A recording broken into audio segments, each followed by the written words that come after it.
Great morning, students. I hope all are fine and safe at your home. कल हमने हिंदी में पाठ 5 लोक नृत्य की धरती नागालैंड को पढ़ा था। हमने पढ़ा कि यहाँ की अधिकतर आबादी कृषि पर आधारित है, इसलिए यहाँ त्योहार भी कृषि से संबंधित है। चाहे फसल बोने से पहले का अवसर हो या फसल होने के बाद धन्यवाद देने का मौका, यहाँ के लोग धन्यवाद देने के लिए रंगीन पोशाक पहनकर नाच गाकर उत्सव मनाते हैं। यहाँ अधिकतर निवासी भारतीय मंगोल वर्ग के हैं। नागालैंड की समुद्र तट से ऊंचाई 1444.12 मीटर है। यहाँ पर बहती हुई नदियाँ भी इसके सौंदर्य में चार चांद लगाती हैं, जिसके किनारों पर रंगीन फूल खिले हुए हैं। इससे आगे हम अपने पाठ में अब पढ़ेंगे, तो चलिए अब हम अपने पाठ को पढ़ते हैं। यहाँ की लगभग 70% जनता कृषि पर आधारित है। चावल यहाँ का मुख्य भोजन है। यहाँ का मुख्य भोजन क्या है? चावल। मुख्य फसलें चावल, मक्का और दालें हैं। गन्ना और आलू की फसलें भी होती हैं। यहाँ झूम खेती व नालीदार दोनों प्रकार की खेती होती है। नालीदार मीन्स ऐसे छोटी छोटी क्यारियां बना के। यहाँ अधिकतर वर्षा जून से सितंबर के महीने में होती है। यहाँ पर जो वर्षा वो कौन से महीने में होती है? जून से सितंबर के महीने में। अप्रैल से मई तक वर्षा कम होती है। राज्य की जलवायु उष्ण।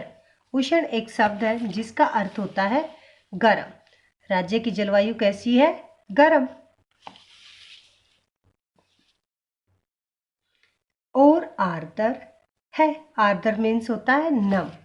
गर्म और नम है। आर्द्र मीन्स नम। आगे देखिए अब, जो स्वास्थ्य के लिए बहुत अच्छी नहीं है। पहाड़ी झरनों की धारा को मोड़कर धान के खेतों में सिंचाई की जाती है। राज्य के सभी गांवों में बिजली पहुंचा दी गई है। यहाँ का हथकरघा और हस्तशिल्प महत्वपूर्ण कुटीर उद्योग है, जो सहकारी समितियों द्वारा चलाए जाते हैं। सहकारी समितियों, देखिए सहकारी समितियों का अर्थ है उपभोक्ताओं की स्वयं संगठित संस्था। जो लोग मिलकर अपने आप अपनी एक संस्था बना लेते हैं और उसमें काम करते हैं। रेशम उत्पादन भी उल्लेखनीय उद्योग है। उल्लेखनीय का अर्थ होता है उल्लेख करने योग्य। उल्लेखनीय मीन्स उल्लेख करने योग्य। आगे देखिए, कास्ट का कार्य बड़े पैमाने पर होता है। कास्ट मीन्स क्या होता है? लकड़ी। लकड़ी का कास्ट मीन्स लकड़ी। लकड़ी का कार्य जो है वो बड़े पैमाने पर किया जाता है। सजावटी या रोजाना के प्रयोग में आने वाले बर्तन सुंदर एवं आकर्षक ढंग से बनाए जाते हैं। जैसा कि आप पिक्चर में भी देख रहे हैं, सजावटी और रोजाना प्रयोग किए जाने वाले ऐसे टोकरी और ये बनाने लग रही, ठीक है, ये क्या लगते हैं? बहुत ही सुंदर लगते हैं। कलात्मक बुने हुए स्थानीय साल बांस से निर्मित वस्तुएं यहाँ बनाई जाती हैं। बांस और बेंत की अच्छी टोकरियां, जिन्हें पीठ पर लादकर सामान ढोया जाता है। और बांस की चटाइयों की ढाल भी बनाई जाती है।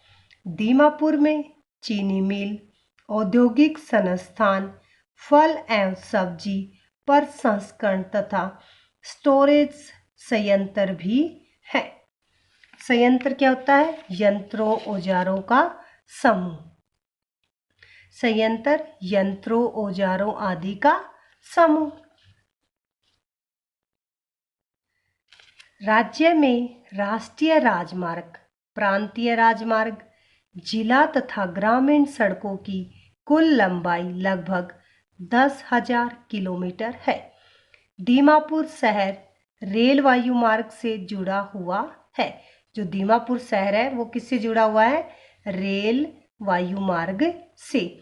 यह नॉर्थ फ्रंटियर रेलवे का प्रसिद्ध जंक्शन है जो नागालैंड राज्य को देश के अन्य भागों से जोड़ता है। राज्य में 16 प्रमुख जनजातियां हैं। जनजातियां क्या होता है? जंगलों या पहाड़ी स्थानों में रहने वाली जाति। जनजातियां जंगलों या पहाड़ी स्थानों में रहने वाली जाति। जो क्षेत्रवार बटी हुई है, मीन्स उनका विभाजन कर दिया गया है, उन्हें डिवाइड कर दिया गया है। इन सब के रीति रिवाज, खान पान, रहन सहन अलग अलग है, किंतु पर्वतों पर रहने के कारण सभी नगा कहलाए जाते हैं। पर्वतों पर रहने के कारण ये क्या कहलाए जाते हैं? नगा। यहाँ की भाषा तिब्बती बर्मी परिवार की मानी जाती है। यहाँ की भाषा कैसी मानी जाती है? तिब्बती बर्मी परिवार की। जनजातियों की बोलियां सब नहीं समझते हैं। वे नगा, असमी, बांग्ला, हिंदी, अंग्रेजी की खिचड़ी भाषा के द्वारा एक दूसरे से विचारों का आदान प्रदान करते हैं। इसे नगामिज कहते हैं। जो ये लोग ऐसे अपनी बातचीत करते हैं जिसे खिचड़ी भाषा के द्वारा एक दूसरे तक पहुंचाया जाता है, इसे नगामिज कहते हैं। अंग्रेजी और हिंदी सभी भागों में समझी जाती है। साल यहाँ की मुख्य पोशाक है। साल आप सभी भी ओढ़ते हैं ना, तो ये क्या है? यहाँ की मुख्य पोशाक है। जाति जाति और समुदाय में इसका रंग या डिजाइन अलग अलग होता है। जाति और समुदाय के लोगों में इसका रंग और डिजाइन क्या हो जाता है? अलग अलग होता है। योद्धा और साधारण लोगों की शालों में अंतर होता है। योद्धा कौन होता है? युद्ध करने वाला। योद्धा मीन्स युद्ध करने वाला। योद्धा युद्ध करने वाला। आभूषण केवल सजावट या श्रृंगार के साधन ही नहीं, विजय के सूचक भी होते हैं। पंख, कोड़ियां, पत्थर, मनके, पीतल, हाथीदांत, बेंत और बालों का उपयोग आभूषण के रूप में किया जाता है। वर्षा अधिक होने के कारण विभिन्न प्रकार के वृक्षों और वनस्पतियों की बहुतायत है। रेडोडेंड्रॉन एवं आर्किड फूलों की विविध प्रजातियां तथा अनेक जंगली जानवर इन वनों में मिलते हैं। लगभग 52% भाग पर वन है। 52 मीन्स 52% भाग पर वन है। वन मीन्स जंगल है। राज्य की राजधानी कोहिमा में सांस्कृतिक माहौल के साथ दूसरे विश्व युद्ध की याद में बना वार मेमोरियल। वार मेमोरियल क्या होता है? युद्ध का स्मारक। वार मेमोरियल मीन्स युद्ध का स्मारक। आगे देखिए। राजकीय संग्रहालय, राजकीय एम्पोरियम, विख्यात कैथेड्रल, चर्च एवं जाफू चोटी, वन्य पुष्प और बगीचे दर्शनीय है। एम्पोरियम, एम्पोरियम क्या होता है? वाणिज्य केंद्र। एम्पोरियम वाणिज्य केंद्र में नगा कलाकृतियां हैं। वहीं संग्रहालय में सभी जनजातियों के हथियार रखे हैं जो उनकी पारंपरिक इतिहास की झलक प्रस्तुत करते हैं। कोहिमा से 30 किलोमीटर दूर दजकू घाटी में पहाड़ों पर ट्रैकिंग एक शब्द है जिसका अर्थ होता है पहाड़ी पर चढ़ने की ट्रेनिंग। ट्रैकिंग पहाड़ी पर चढ़ने की ट्रेनिंग करने वालों के लिए सुंदर बेस कैंप है। यह घाटी बांसों से भरी हुई है। दीमापुर नागालैंड में प्रवेश करने का मुख्य द्वार है। दीमापुर जो शहर है वो नागालैंड में प्रवेश करने का मुख्य द्वार है। यह मुख्य व्यापारिक स्थल ही नहीं पूर्वोत्तर राज्यों का सांस्कृतिक केंद्र भी है। आई होप आज हमने अपने पाठ में जो पढ़ा वो आपको समझ आ गया होगा। हमने पढ़ा कि यहाँ की 70% जनता कृषि पर आधारित है।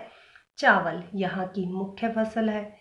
चावल, गेहूं और दालें भी फसलें हैं।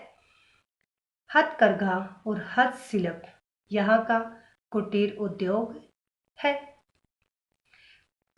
यहाँ पर 16 प्रमुख जनजातियां रहती हैं जो अपने अलग अलग क्षेत्र में रहती हैं। उनकी बोलियां भी अलग अलग होती है। शॉल यहाँ की मुख्य पोशाक है, लेकिन सभी का डिजाइन और रंग अलग अलग होता है। यही आज हमने अपने पाठ में पढ़ा है। आप सभी ने पाठ को पढ़ना है, समझना है। धन्यवाद। आपका दिन शुभ हो।